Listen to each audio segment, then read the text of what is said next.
Alors bonjour à tous, aujourd'hui nous sommes très heureux de vous annoncer la sortie d'un nouvel ouvrage intitulé Apostolat de la femme catholique et qui est dans la suite de la série de la femme catholique.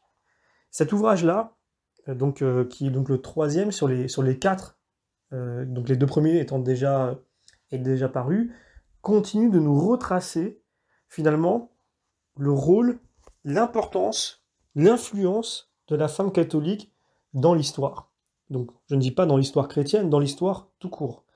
Et donc, c'est dans cet ouvrage qui est écrit par le père Gioacchino Ventura de Rolica, découpe ce premier tome en trois parties. Donc, dans la première, il démontre la nécessité de s'occuper de l'éducation de la femme au point de vue de la religion. Dans la deuxième partie, on trouvera les portraits de l'esprit et du cœur des femmes catholiques les plus célèbres aux 5 grandes époques de l'histoire. Donc, à l'époque de Jésus-Christ et des apôtres, à l'époque des martyrs, à l'époque des pères de l'Église, et dans les deux dernières époques, au Moyen-Âge et au temps moderne. Ce sera donc le tome 2 dont nous annoncerons la parution dans une prochaine vidéo. Donc, on verra à la première de ces époques la femme nourrissant de ses biens, assistant de sa personne, le sauveur du monde lui-même et ses disciples, et coopérant par son zèle, par sa générosité, par son dévouement à la fondation de l'Église. On le verra à la seconde époque, stupéfier et confondre le paganisme par son amour céleste de la pureté, par les prodiges, de son courage et de sa constance dans la confession de la vraie foi au milieu des plus affreux tourments. On la verra vierge ou épouse, veuve ou mère, libre ou esclave, innocente ou pénitente, toujours grande, sublime, héroïque dans son martyre, et par là démontrant au monde la divinité de la religion chrétienne et la propageant par tout le monde. Et à la troisième époque, on sera agréablement surpris d'entendre que les pères de l'Église grecque et latine, ces grands génies qui ont étonné et éclairé le monde, autant par leur science que par leur vertu, ces fléaux redoutables de toutes les erreurs, ces défenseurs, ces vengeurs zélés de toute vérité, ne sont que des précieux cadeaux que la piété de la femme catholique a fait à l'Église, et que c'est par sa coopération qu'ils ont été si grands et qu'ils ont fait tant de bien dans l'Église. Voilà comment nous pouvions présenter cet ouvrage à une époque, encore une fois, où le diable travaille incessamment pour faire oublier ce qu'est la femme, le rôle qu'elle a, son importance dans le dessein de Dieu. Et ce travail, dont aujourd'hui on voit malheureusement les dégâts, où la femme ne sait plus ce qu'elle est, comment elle doit être.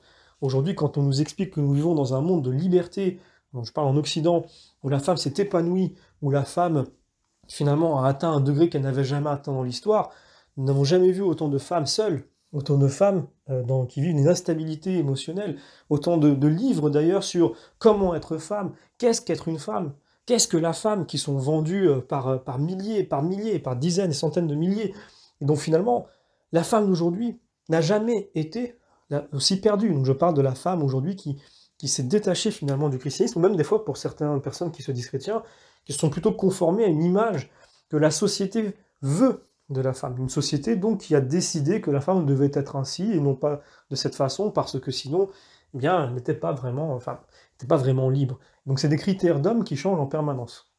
Dans ces ouvrages, nous sommes dans les faits, dans le concret. Comment ont été les femmes qui se conformaient finalement à la volonté divine et quelle est l'influence extraordinaire qu'elles ont portée, non pas seulement dans l'histoire chrétienne, mais dans l'histoire tout court. Et donc cet ouvrage le relate, c'est le troisième d'une série de 4 livres, et donc véritablement, c'est un grand pavé, hein. C'est vraiment pas un livre, on va dire, concis. On est sur un ouvrage de plus de 380 pages, grand format, et qui est très complet.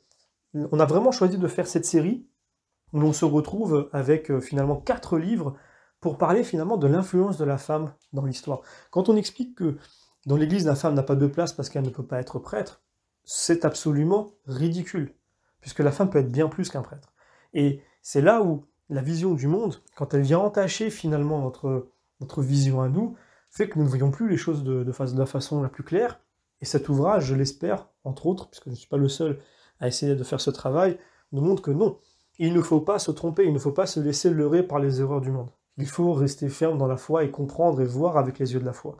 Et donc cet ouvrage, nous l'espérons, en fait partie des armes qui peuvent nous permettre d'y arriver. Donc, je vous donne rendez-vous pour la prochaine parution qui sera évidemment le tome 2, et qui clôturera cette série, donc cette série intitulée « La femme catholique », donc qui avait commencé déjà avec les premières femmes des évangiles, et qui continue avec ce second ouvrage, plutôt le tome 2 de l'apostolat de la femme catholique, puisque vous avez finalement 4 livres qui n'ont pas exactement le même nom, et qui sont dans la même série. Et donc je vous donne rendez-vous pour cette prochaine parution, et vous remercie à nouveau pour votre fidélité.